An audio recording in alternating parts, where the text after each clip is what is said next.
Hello mga idol, isang mapagpalang araw sa inyo lahat. Mervin Lastica Vlog from Lumambayan, San Teodoro Oriental, Mindoro mga idol. Andito po tayo mga idol sa aking alagaan ng aking mga manok. At pasyal ko po kayo mga idol. Ayan. Ito nga po pala mga idol yung aking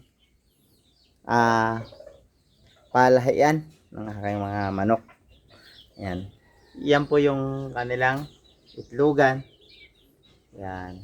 So, bali ngayon mga idol ay aking inilabas muna ang aking tandang at pinagala ko muna ang aking mga inahin mga idol upang makakain sila ng mga nutrients sa labas. Ayan, para po hindi po sila nalulupog. Ayan.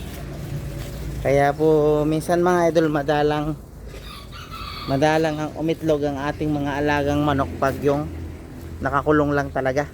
Kailangan yan na ating pinapagala mga idol. Yan po, andito po sila sa labas ng bakuran. Ayan.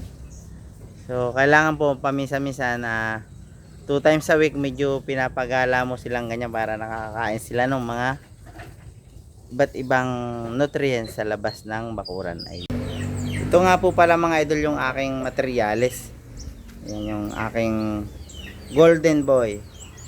Galing pa po yan ng Palayan, Nueva Ecija. Shout out po sa lahat nga po pala mga taga Nueva Ecija diyan. Medyo magulang-gulang na rin. Siguro po nasa mga 3 years old na po to. Ayan. Ang kasama po niyang inahin ay sinasamahan ko lang po siya ng 4. 6 po yung manok ko kaso pinaghahalili-halili ko po.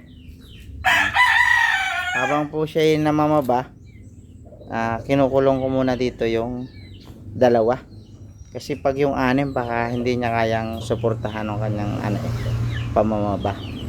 Hindi agad tayo mas mabagal ang ating production ng ating mga sisiw.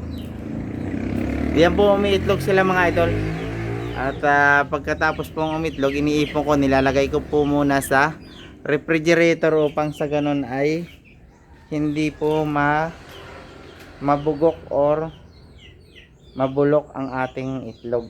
Kasi po pag nakalagay po sila sa refrigerator ay napipreserve po, hindi agad po siya nabubulok. Kaya hinihintay ko po muna siyang dumami at saka po natin i-incubator para hindi po lugi tayo sa kuryente sa ating pag-incubator.